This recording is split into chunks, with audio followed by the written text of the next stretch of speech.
Well, this is episode number 267 with Kyle Ma.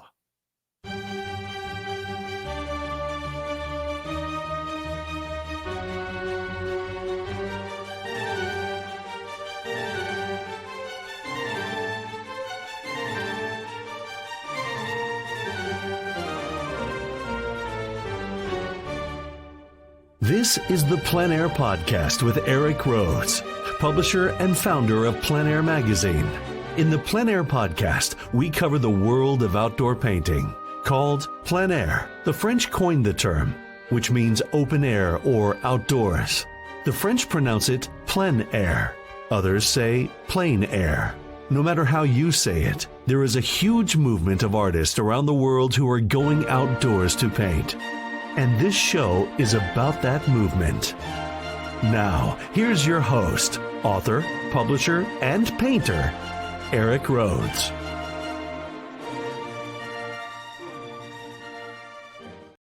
Thank you, Jim Kipping, and welcome to the Plein Air Podcast. I'm Eric, and we are so glad to be here. In a minute, we're going to have Kyle Ma on, who started painting at 10 years old. He's 25 now. He's in all the major shows. He's at a very, very high level of painting. You're going to learn all about how that happened, how he did it, and how you can do it too.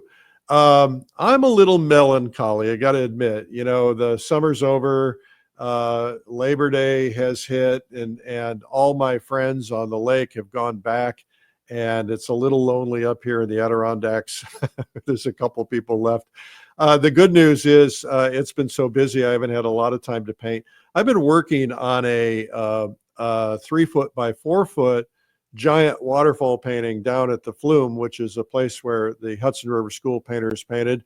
And I am doing this giant painting in hopes of it becoming part of the permanent collection of a local museum here. And I've got one more sitting on it, I believe. It's big. It's a big one to carry through the woods. But it's going to be worth it. I'm having a lot of fun with it. So this will be my third or fourth time painting on location. And of course, I can't stay too long because light and changes and color changes. I painted a full day in the rain because I was trying to get my architecture right. It didn't matter if I had the light right in that particular case. So that was fun, but not too much fun. I like painting in the rain a little, but not for a full day.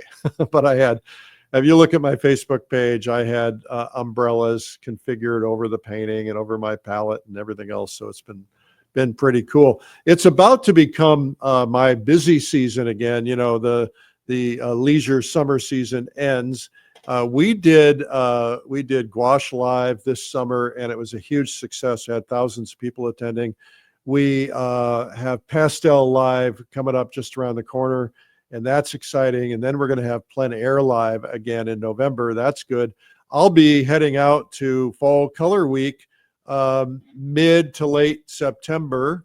Fall Color Week is going to be taking place in Door County, Wisconsin. You can't get in at this point. It's too late. But the next retreat is Winter Art Escape. That is coming dead winter in February. And last year, we were all celebrating with our fingers and hands in the sand. And we were watching as airports were closing around the United States because the weather was so bad. And that's the whole idea, is that we all get to the point where the skies are too gray and we don't want to paint in the snow and ice. And so we just all give ourselves a break and come to Hilton Head Island this year in Savannah. And we're going to paint in the sunshine, 70 degrees, and have a great week together. So you might want to join us for that. That's coming up. And just go to winterartescape.com for information on that. If you guys have guest ideas, feedback, marketing questions, drop me a note, eric@pleinairmagazine.com. If you are new to Plein Air Painting, thank you for listening. And you're going to get a lot from this, but you can also get a lot from our free ebook. It's called 201 Essential Plein Air Tips. And you can get yours at pleinairmagazine.com/ebook. Today in the podcast, we have Kyle Ma. Kyle was born in the year 2000. He developed a love for art at an early age after being exposed to the works of old masters through books and history and museums. And he says that painting allows him to express his viewpoint of the world. In 2010, Kyle moved from Taiwan, I believe, to Austin, Texas, and he began studying painting there. And we're going to learn all about that and the importance of learning at a young age and the importance of fundamentals and all of that. And he's brilliant. He's been painting in plein air for a long time, and he was the winner this year of the Plein Air Salon art competition. He won a $15,000 grand prize, and he's been entering that for a lot of years. I know because I'm one of the judges, and it's been pretty cool to watch him win. And so that's something you should pick up on is entering Plein Air Salon, and also, by the way, subscribing to Plein Air magazine. Anyway, here we go. Let's go visit with Kyle Ma. All right, we've got Kyle Ma with us. Kyle, welcome to the Plein Air Podcast, man. Thanks for having me here. So you were on the podcast like 100 years ago when you were 2. So what was it, about 10 years ago? I think about 10 years ago. So what age are you now? 25. 25. Wow. So you were on, no, it wouldn't have been when you were 15, was it? I think so. Really? Yeah. Okay. Well, so what I want to do is kind of, I think, you're really a special guy. You have some amazing gifts. And I'd like to kind of start out and let everybody understand a little bit about your background, how this all began. It's pretty unusual to have somebody who's at a level like you're at your age, and which is a beautiful thing. But you started seriously studying, I think, with Elizabeth Locke in Austin at age 10. Is that right? Yeah, I did. And was there anybody else that you studied with at that time? No. So at that time, actually, my family and I had just moved to the United States from Taiwan, and I was always interested in art and drawing, painting when I was a child, but we wanted to see if we can find somebody to steer me in the right direction. And just through internet searches, we were able to find Elizabeth, and just looking at her work and what some of what her students had to say about the class, my parents decided to send me there, and that's where I was very fortunate. She was able to teach me a lot of the fundamentals, like drawing, how to see proportions, how to see values, how to mix colors, and introduce me to a lot of artists, both deceased and living. And so that was where I was very fortunate that early on I was exposed to all of that and had was able to get started that way. Now, I would say that being a father myself, I can't imagine my 10-year-olds applying themselves.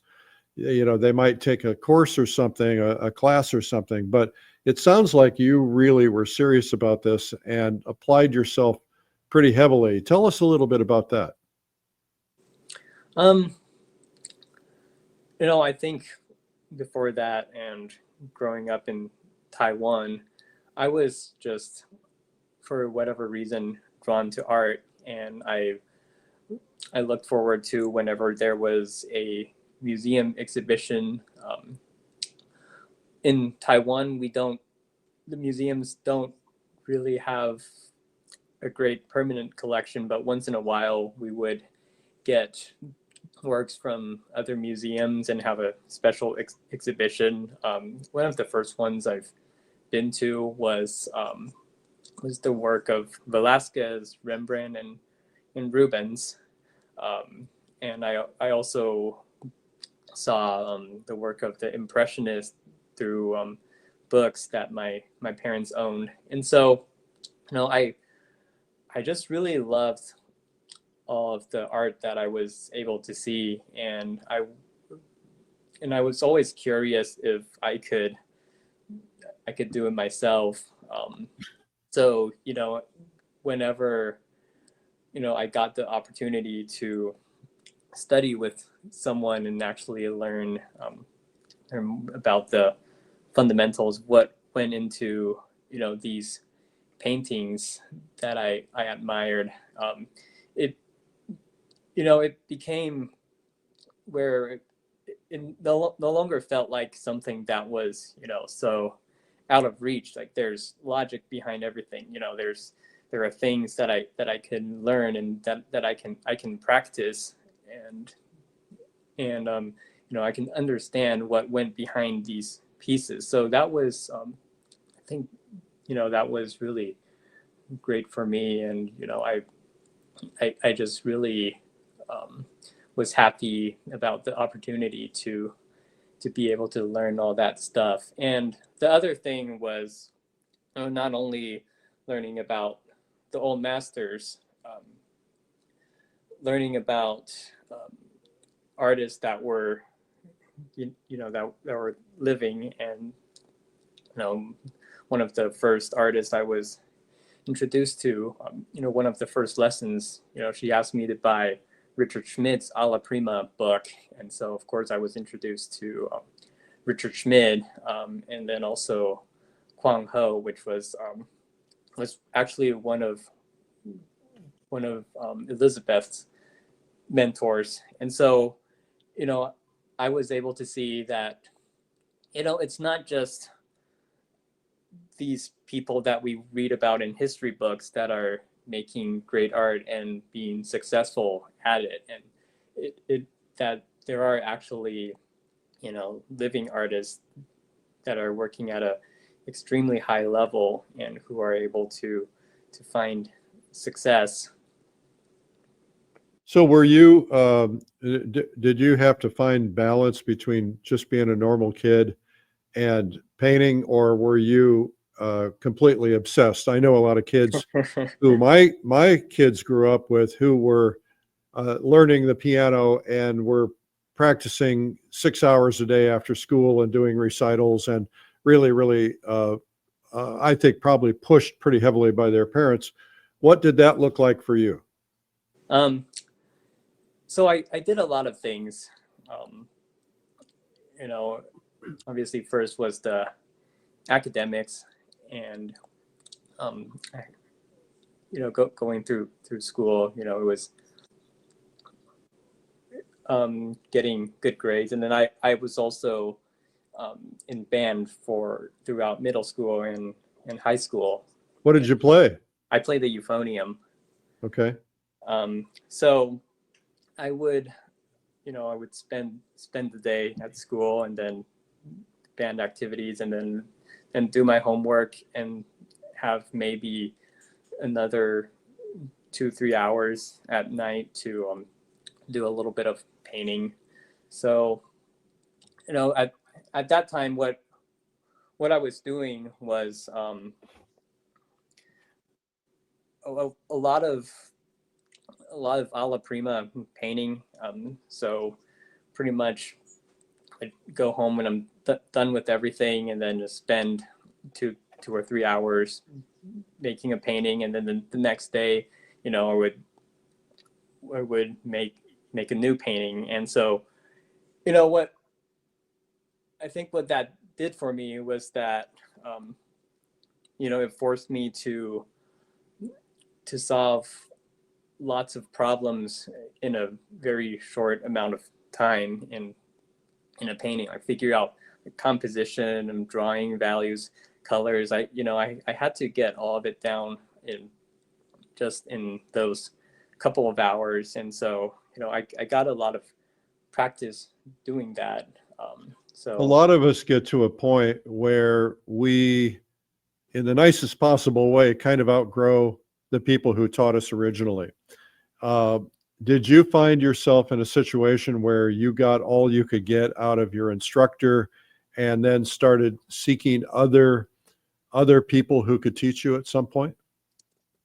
You know, I was about 2 years into studying with Elizabeth, and she actually um, told me, like, Kyle, I think, it would be in your best interest now that, now that I've taught you all of these fundamentals,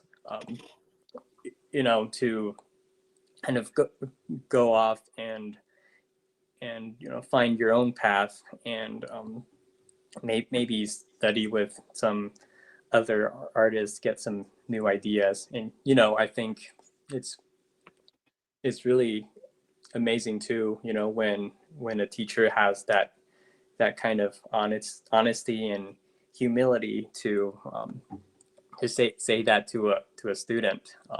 So after that, I mostly learned through workshops. So I did go to a few of Kwong's workshops, studied with Scott Christensen, and also Chang Huang, who actually lived just about 20 minutes from me. So I've taken some classes with him as well, and then he and we've become his friends, and he was also someone that as I was developing my career, and I was at a point where I was just starting to get out there and put my work into galleries, and he was always someone I could talk to for advice.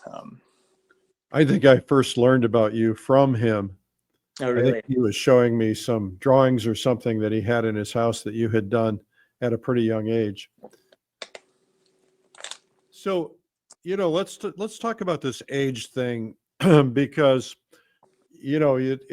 it's pretty unusual that somebody's reached a level of accomplishment in painting that you have now. Even though let's look at it and say you've been painting for 15 years seriously.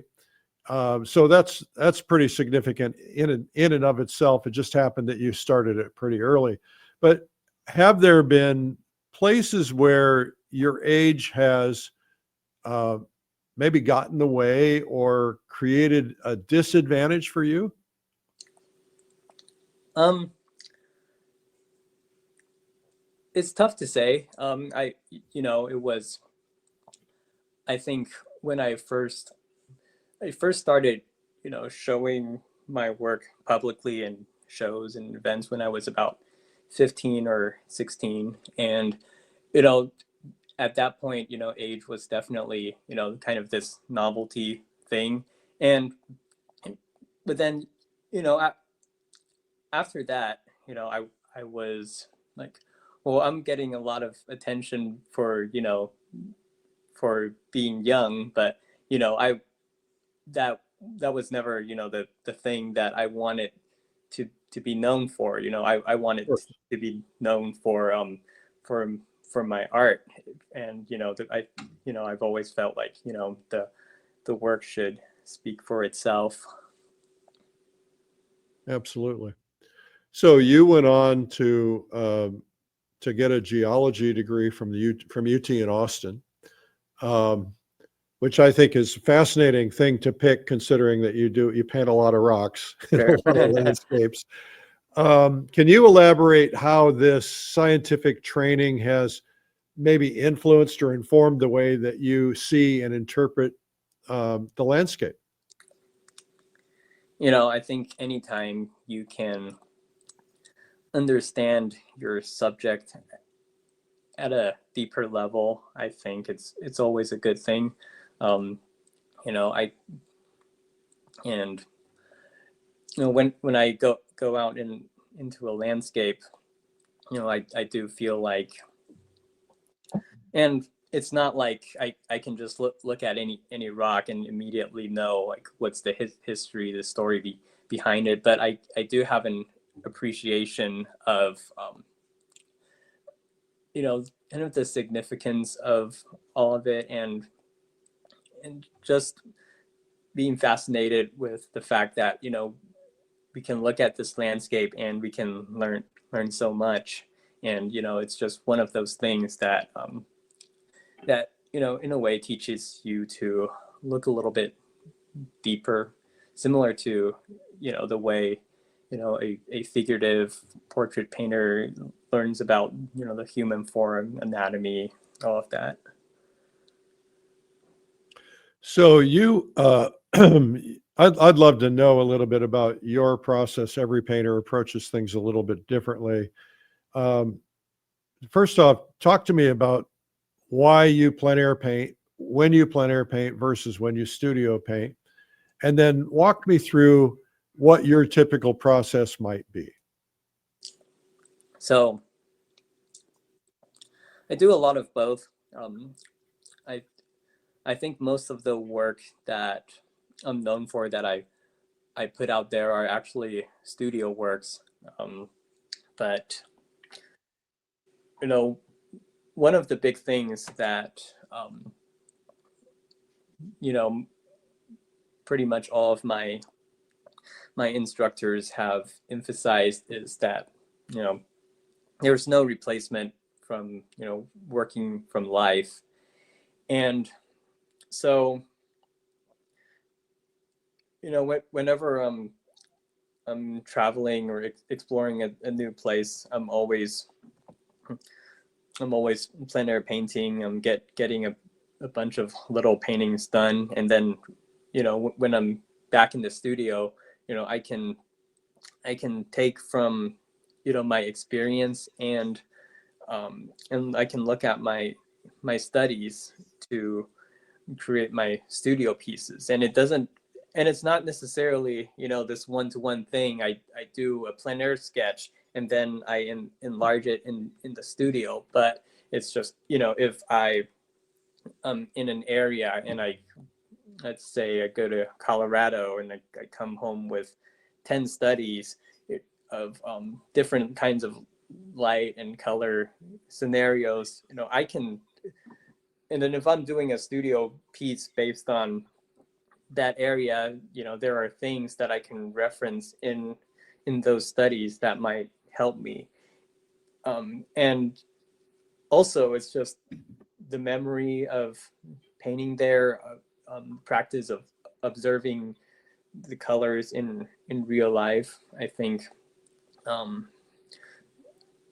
helps me in my studio process. And in my studio I can spend a lot more time developing my ideas, thinking about what exactly do I have to say about this subject, and what are the different ways I can compose it, what kind of color harmony I can use, versus when I'm outdoor and I'm more reacting to nature, and a lot of times having to use my intuition, because it's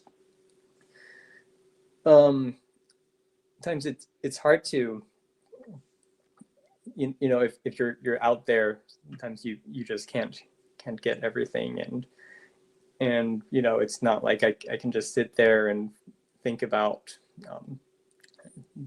if I'm just sitting there thinking for 2 hours how I want to compose something or all of that. The lights change and it's a completely different painting. Yeah.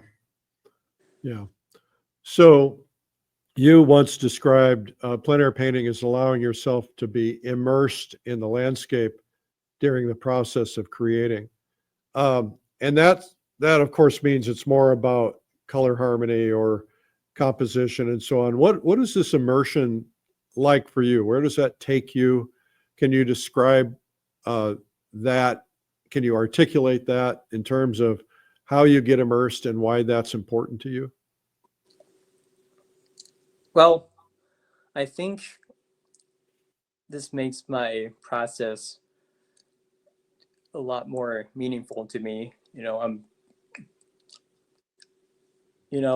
I can sit there all day, look at photos and come up with paintings, and they might be fine paintings, but I think for me to be emotionally invested into a piece, there has to be some kind of personal connection to my subject. And if I'm out there in the field and exploring and doing plein air studies, it forces me to slow down, forces me to look at things more carefully, and forces me to interact with nature for those couple of hours. I can see meet the people walking by and see the wildlife, look at the changing light, and I feel like I can understand a place in a way that's different than if I just walk by and snap a quick photo and just move on with my life. Do you ever do that? Yeah, I mean, when I'm visiting an area, I would be snapping hundreds of photos, and on top of hopefully coming home with a couple of sketches, and then there's, once I'm in the studio, this combination of all those photos and sketches, there's tons of possibilities for me to work from. So those quick photos, they're certainly, I could use them, as long as I have experienced that area through feel like I've experienced that area more thoroughly. So you're going to a location, let's say it's the Grand Canyon, or let's say it's the Rocky Mountains or something, and you're driving around looking for a spot. At what point, what is it that causes you to slam on the brakes and say, I'm going to set up here? Or is it that cut and dry? Or do you just find a spot and then wander around and keep trying different angles just to see, what might work? What's this process look like for you? I don't know that I have a set process. I think I'm always curious, like, if I go to that other spot, is it going to be better? But at some point I just have to tell myself, like, no, you've wandered around too much. Here are lots of cool ideas, but I gotta settle on something. And so there's of course I'm always looking for good design, interesting shapes, value patterns, and also things that that I find unique about a certain area, that I feel like is representative of the area I'm in, that might have things that are useful for me. Are you doing thumbnails? Not a whole lot. Yeah. So you're just going to set up and just start painting. Yeah. And how much time and attention are you spending on designer composition at that stage? Quite a bit. Composition design it's always one of the big things that I think about, because to me, that's what bridges the gap between what's out there and whatever idea I'm trying to convey. It has to be through intentional artistic decision making, and if you think about it that way, pretty much everything, not only where you place things, but what value what shape, what color things are. These are not only guided by observation, but I'm always thinking about, like, what's going to make a good painting, and what's going to show the viewer, like, what am I trying to convey about this landscape, right? There's always, pretty much always, too much information out there. Like, the sky could be beautiful, the mountains are very dramatic, the foreground can be very beautiful too, and I can't have everything in one painting and give them all equal importance. I have to be intentional about what are the elements I want to emphasize in this particular painting. And I think about that from the very start. Even if I'm just scribbling something down on a piece of paper, I'm thinking about the design in that way. Well, that's a constant battle, I think, for a lot of us, is that, we see three things that are so seductive, and it's real tempting to put all three of them in that painting, but then it kills the painting when you have three focal points. Right. So if you were going to start over again, if you were teaching a 10-year-old kid, a new 10-year-old kid, what would you do differently, and not taking anything away from the way you were educated, but Sure. Would you start at a different place? Would you start with design or composition or values, or what would the process be if you were, let's say there's a young person listening to this and they want to learn painting, what would you say, go do this first? That's a really great question, but it can also be tough to answer, because who knows if I would have been better or worse off if I had done things differently. But I would say definitely fundamentals are very important, and in some ways I think 10-year-old me wanted to get through the drawing and values and that stuff as quickly as I could, and get into what I thought was the good stuff. But I think it is important that you spend as much time as you need on the fundamentals first, so that it frees you up later on for when you want to express yourself. When I got a little bit further along, I was running to a lot of proportion issues, and and also problems with values being not correct, the form not reading properly, and I did have to go through that process in order to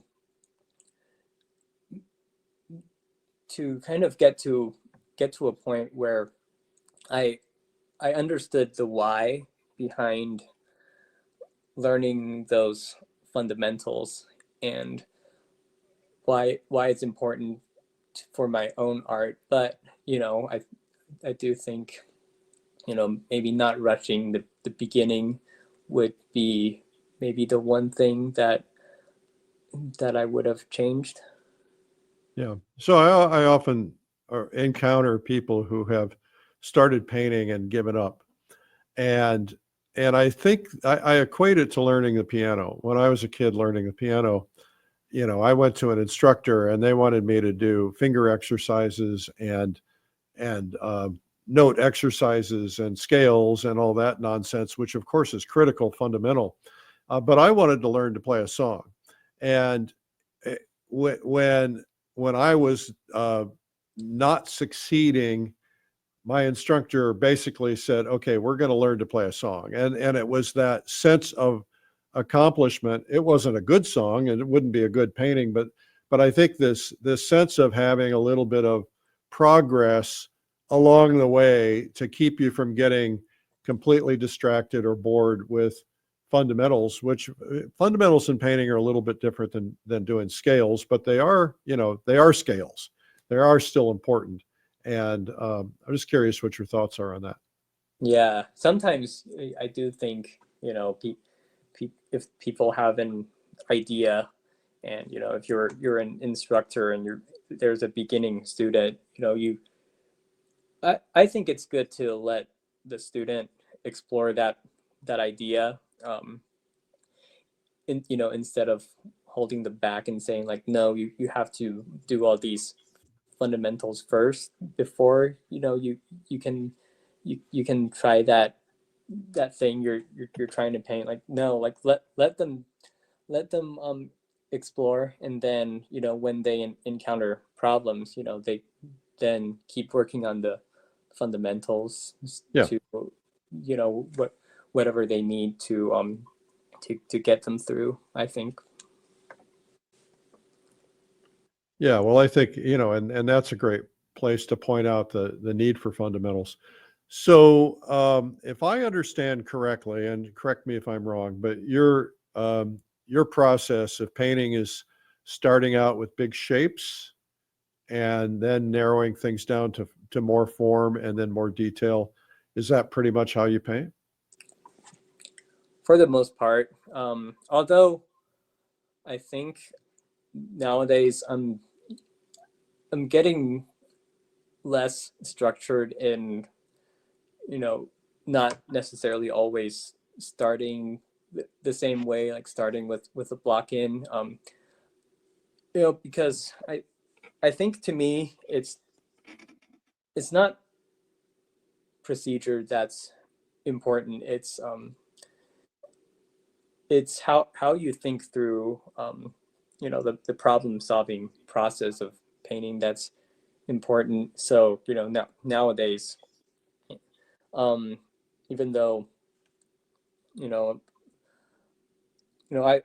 I work with students, and then during demos I show them like what's the proper way to block something in, but a lot of times in my own process, I'm starting to experiment with different ways of starting, different ways of painting as well.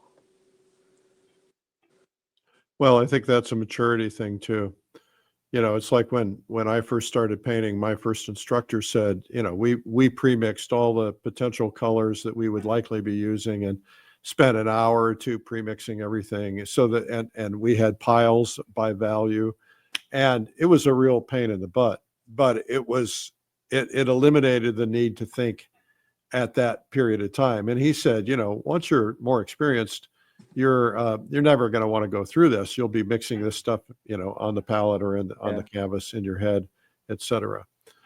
I want to shift gears for just a second. You had a big moment back in May at the Plein Air convention. You won the Plein Air Salon art competition, and I'd like to know why that was important to you, if it was important. You won a $15,000 check and the cover of the magazine. Tell me about that experience, and because I know you entered a lot of paintings over a lot of years, and finally ended up winning that grand prize. Yeah,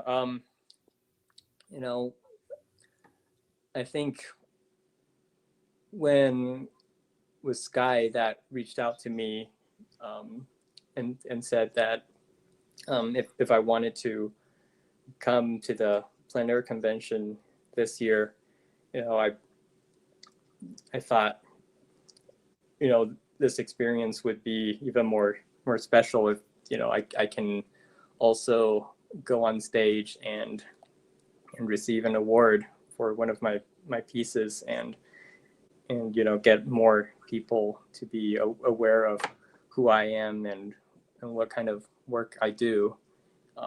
And so, this competition, it's the scene, how many artists enter, every month, and, the quality of the artists that are getting recognized.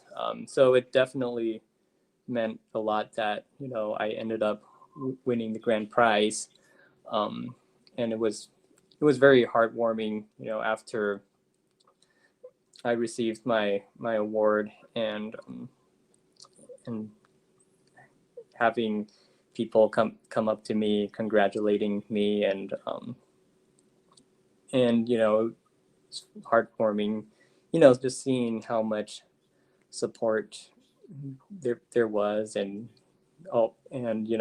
these people cheering for me, and also being able to be on the cover of the magazine. It's always kind of a surreal experience, like just looking at a magazine, and then looking at the cover, and then be like, oh yeah, that's I painted that.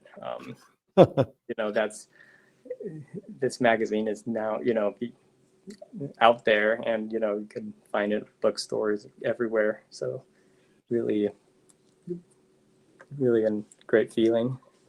So sometimes, not always, but sometimes we hear stories of things that happen as a result of winning the award. I was with the winner, Kimball Geyser, previously, and we were interviewing him really just minutes after receiving the award, and the phone rang, and it was a top gallery owner who had gotten his number and congratulated him and said, okay, now that you've won the Plein Air Salon, you get to be in our gallery. Have you had any moments that have brought you additional recognition as a result of that, or has this been pretty much the day of was where you got kind of all this accolade? Hard to say. I think overall this has been a good year for me. I had a solo exhibition about just over a month after the Plein Air convention, and ended up selling about 40 paintings in that show. So yeah, it certainly, I'm sure the award played a part in getting a little bit more people interested in my work, and and seeing the solo show. So I know there are a couple of things that are important to you that you want to talk about. One of them was advice to aspiring artists. Tell us what you'd like to share with other artists. There are lots of things that I can say, but I think one important thing is that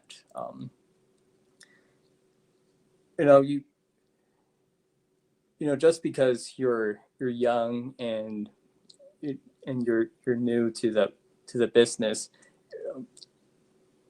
make sure whoever you're working with is treating you with the respect that you deserve. And I think I see sometimes big name galleries or things like that can sometimes take advantage of younger artists to they hope to get exposure, but I think look for people that genuinely want to work with you, and people that genuinely want to support you, rather than people that are say like, well, you should be so honored that I'm giving you this chance. And I, speaking for myself, I've been fortunate enough to have worked with some really amazing people, and I have a great relationship with galleries, and now I don't say, I'm at a point where I do have to be selective about who I work with. Otherwise, because I just can't produce as many paintings as everyone wants from me. But what's important to me always is that people genuinely have my back. They're excited to work with me, and they want to see me succeed rather than necessarily just applying to the most prestigious show, most prestigious event or gallery that I can, and put up with them treating me with and treating me like someone that they think I should be honored to be there, and that I would put up with not the best treatment. Hmm. I think I said to you when I last saw you in person that you're so good now. Imagine how good you're gonna be when you've been painting for 50 or 60 years. Are there aspects of your work that you really want to push or develop further, or aspects of your work that frustrate you now, subjects or techniques or concepts that you're really hungry to explore? Where do you want to take all of this? What do you hope that the Kyle Ma 25 more years from now is going to look like?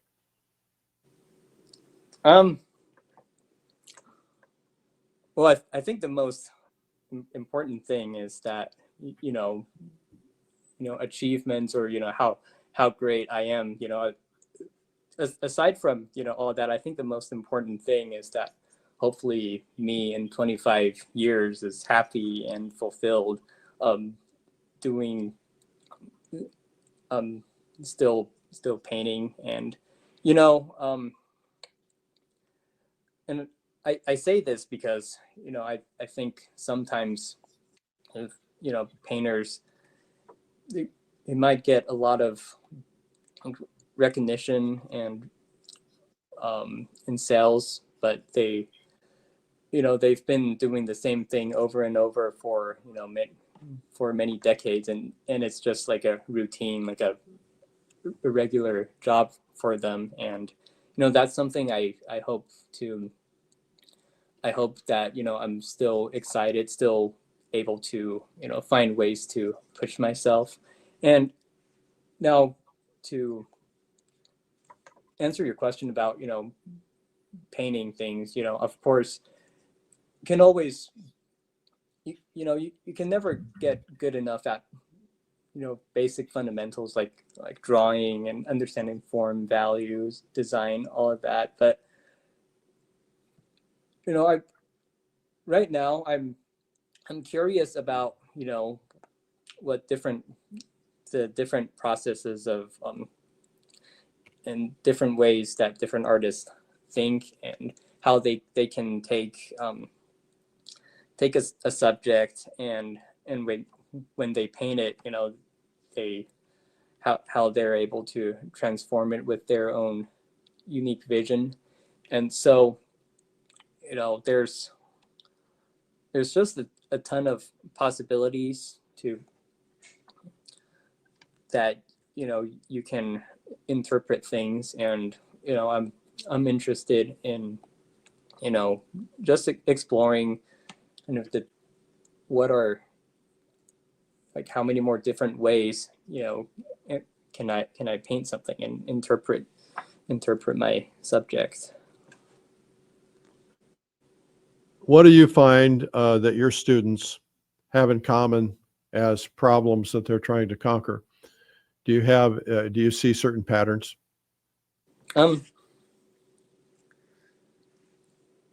Well, there's lots of different things that I see.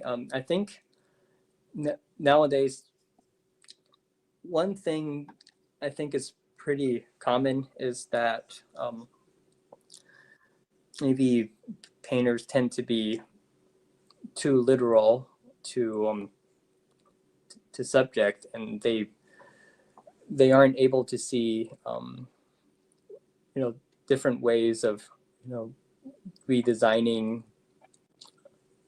a scene.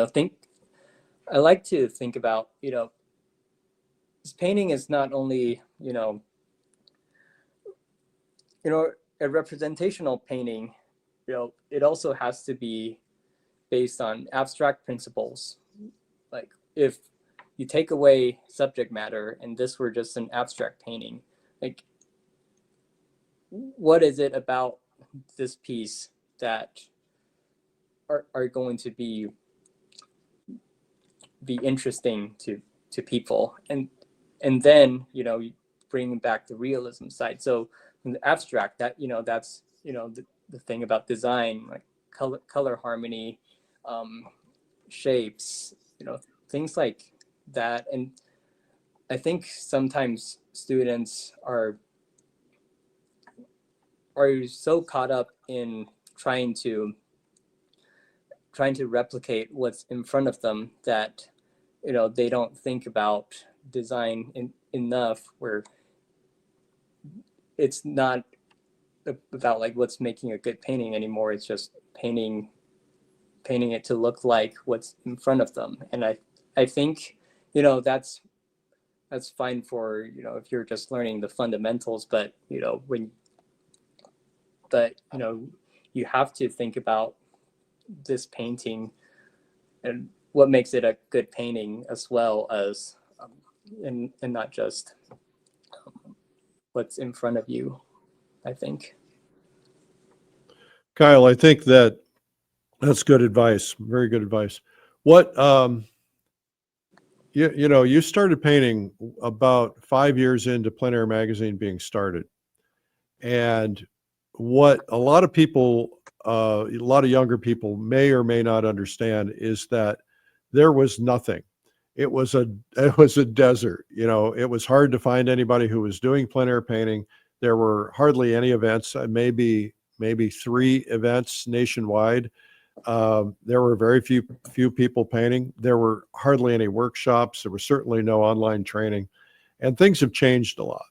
And one of the things that's very important to me is that we have had our little role in stimulating this movement, this plein air movement. And I think there are probably more good painters, more good quality plein air painters and landscape painters alive today than there have been maybe in history, because people are getting inundated with great training and great exposure to great paintings, more so than ever because of social media.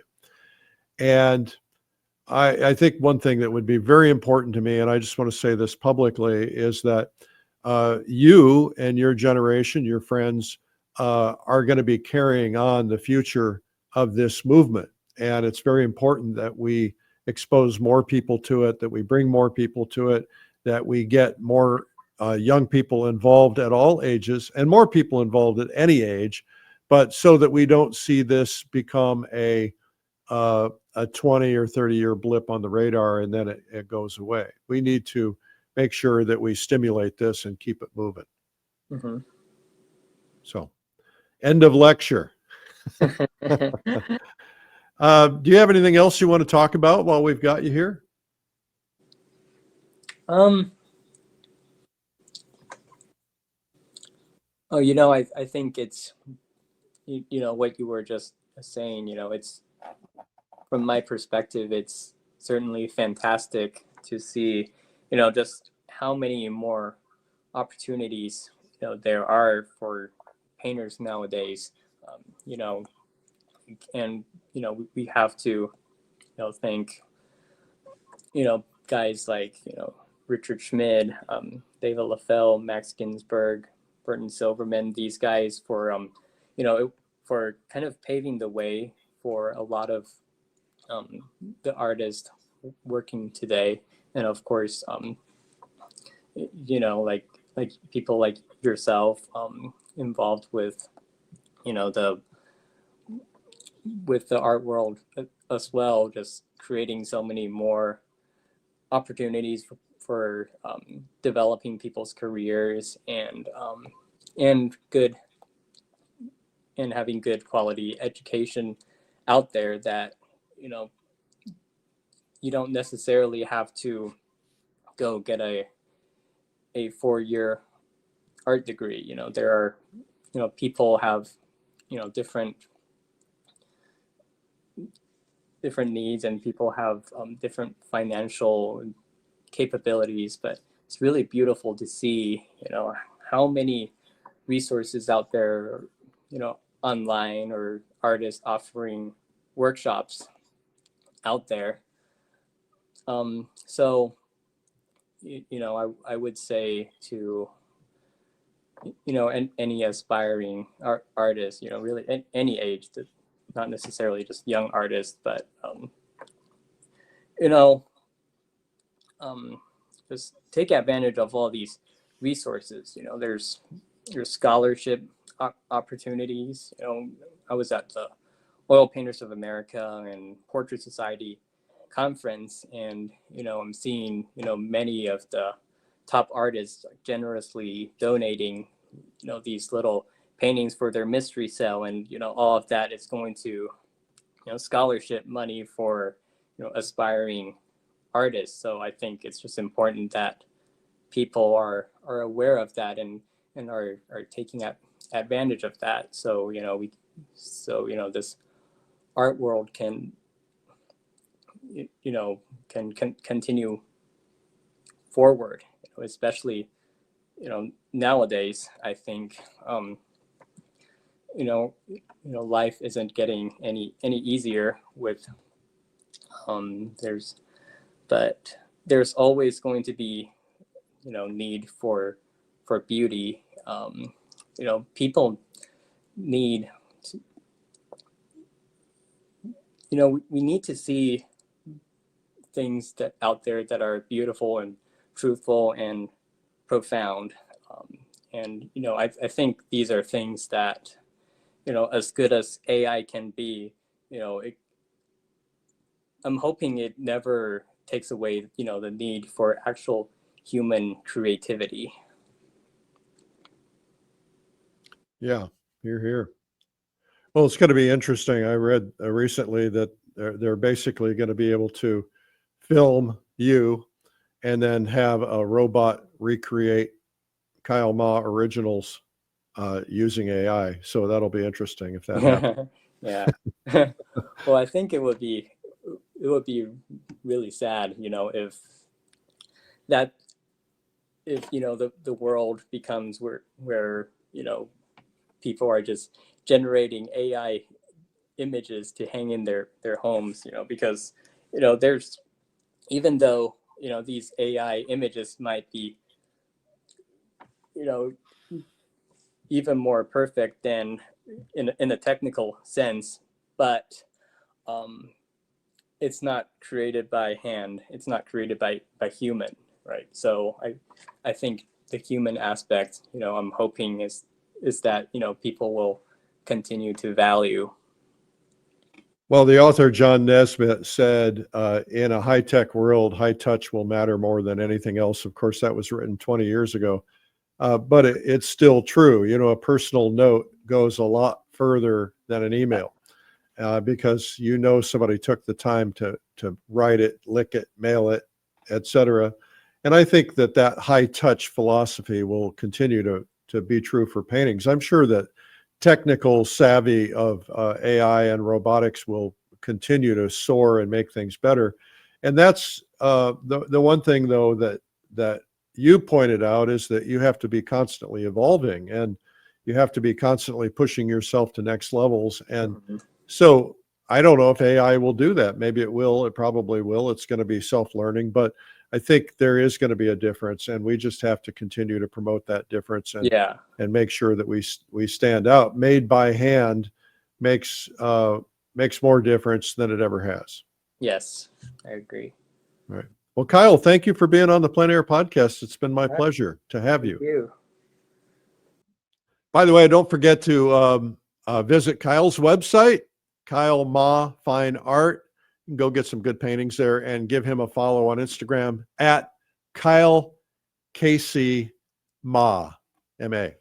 And don't forget, we've got a really terrific video on painttube.tv Kyle did with us called Painting Roses. We've got over 700 art instruction courses there, really high quality, including this one. It's called Painting Roses at painttube.tv. Again, thanks to Kyle. Now let's head to the Marketing Minute. This is the Marketing Minute with Eric Rhoads, author of the #1 Amazon bestseller, Make More Money Selling Your Art. proven techniques to turn your passion into profit. And about that book, by the way, it's out of print, and but a new version with 500 new pages and completely rewritten is coming soon. Hopefully, we'll be releasing it and having a very special release party coming up around Art Business Mastery. So more on that coming soon. You might find it on eBay or something, but you want to wait for the new one anyway, because everybody's going to want to reread it. It's got all new information. Okay, so you can send your marketing questions to me, eric@artmarketing.com, and you should know that I also do Art Marketing Mondays on my YouTube show. It's called Art School Live. Every Monday is Art Marketing Monday. Every Friday is Feedback Friday, and then we have guest artists in the middle of the week. So the first question is, Eric, your first question is from Claire in North Carolina. I've been painting landscapes and oils for 5 years now, and I sell occasionally at local art fairs. My followers on Instagram are growing slowly, but I struggle to convert them to actual collectors. I don't want to sound too salesy, but I also don't want to just post pretty pictures. What kind of content or call to action would you recommend to help turn more of my online audience into paying buyers, especially when most of my pieces are in the $300 to $500 range? Well, I will tell you this, Claire, there's a whole lot to unpack here. $300 to $500 is probably not enough money. And sometimes low price signals low quality. And you might be able to get $3,000 to $5,000. You just never know. I mean, you got to ratchet up there, but that's another pricing discussion for another time. Look, the problem we all have as artists is that we put tactics before strategy. Tactics are things like Instagram or advertising or social media in general. Strategy is, who is my audience? Who am I going after? What do they want? How do I reach them? What product are they going to buy? How much are they going to spend? What's the pricing? And so it's hard for me to answer a tactical question without knowing your strategy. And chances are you may not know your strategy. So the first thing you've got to do is ask yourself, who do I want to sell to? What age are they? Where do they live? How much money do they make? How do I reach them? Because random followers on Instagram is not necessarily a guarantee you're ever going to sell a single painting. But if you start speaking the language of the strategic person you're going after in your Instagram, then you will attract more of them. So let me give you an extreme example, but let's say that you're going after baby boomers who were born after I don't know what age the boomers are anymore, but let's say you're going after somebody who's 55 or 65 years old, then you're going to need to be figuring out how to talk about things that appeal to them, to that demographic. You know, if you're talking about Beyonce, that's not going to appeal to them. And just like if you're talking about Elvis to a Beyonce crowd, that's not going to appeal to them. Now, I'm not suggesting you talk about music or Beyonce or anything else. What I'm talking about is trying to match the demographic that you're going after. The narrower you can be, the better off you are. I think it's beautiful to post pretty pictures, but you've got to let people know that things are for sale, because if you're just posting pictures, they're flying by at lightning speed, and you can just count on them not knowing. But if you have something that grabs their attention, and reels are a real good way to do that, video, then grab their attention and find a way to let them know in a creative way that these paintings are available for sale. That's the first thing I would do. The second thing is make sure that you're talking to the right people. The people who follow you might be following you because they like your work, but they're artists and they're not going to buy anything, or maybe they're just people who stumbled into you. Try to do your research, figure out when they joined you, what were you posting, what was your most successful post. And then just make sure that people know that your work is available for sale, and make sure you tell them how easy the process is and the step-by-step process. And you can do that because people need to be led. So that's what I would say to them. Here's a second question from Marcus Lee in Oregon. Marcus says, I'm a full-time watercolor artist and I've been running my own website for the last year. I get decent traffic from SEO, which is search engine optimization, and from Pinterest, but my email list is barely growing and I'm not sure how to keep people coming back. I've heard that offering a freebie can help with lead generation, but I'm not sure what makes sense for artists like me? Do you have an example of an effective email lead magnet or opt-in ideas that work especially well for painters? Yeah, I do. And you're right. A lead magnet is a really great thing to do on your website. What a lead magnet is basically something for free that appeals to the person you're trying to go after. So if we were talking about the previous discussion, and we were going after a certain generation, an Elvis generation, then you might do a lead magnet that says 7 Elvis paintings I created. I know that's an extreme example, but get my free ebook of paintings that I've created, or the best, my top 20 paintings ever created, or my favorite 20, or something like that. You get it for free, and then you get their email address. Now you can get them on your newsletter. You want to make sure it's clear that they're opting in for that. And that's a good thing to do. And make sure that it's very visible on your website so everybody knows to do it. It says free ebook, my 20 favorite paintings ever. Or just come up with something creative that people want. Do the ebook, put some new content in there, make sure people know it's for sale. All right, that's what I would do. Okay, remember I'm doing Marketing Mondays at noon Eastern on Art School Live. Just go to YouTube, subscribe to Art School Live, or look up my name, Eric Rhoads, and then you'll be able to get Marketing Mondays. Okay, that is it for the Art Marketing Minute. I'm trying to be brief, but I go into a whole hour of that on Marketing Mondays. Thank you for listening, and thank you to Kyle Ma. I hope this is helping you, and do not forget to send your questions to me, eric@artmarketing.com. Thanks again to Kyle Ma. Reminder, Plein Air Live is coming up November 6th through 8 at pleinairlive.com. Art Business Mastery Day is coming up November 15th. Go to ArtBiz with a Z, artbizmastery.com.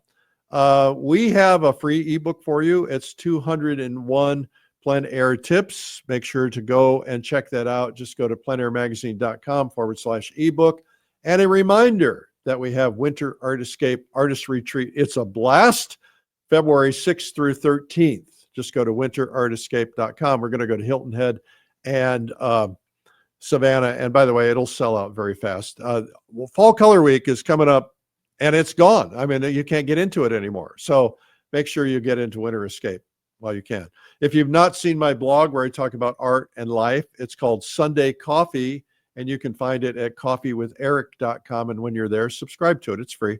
I am Eric Rhoads, publisher and founder of Plein Air Magazine, very proudly connected with that. And I want to thank you for your time today. Make sure you subscribe to Plein Air Magazine. And remember, it's a big world out there. Go paint it. We'll see you soon. Bye-bye. This has been the Plein Air Podcast with Plein Air Magazine's Eric Rhoads. You can help spread the word about plein air painting by sharing this podcast with your friends. And you can leave a review or subscribe on iTunes so it comes to you every week. And you can even reach Eric by email, eric@pleinairmagazine.com. Be sure to pick up our free ebook, 240 plein air painting tips by some of America's top painters. It's free at pleinairtips.com. Tune in next week for more great interviews. Thanks for listening.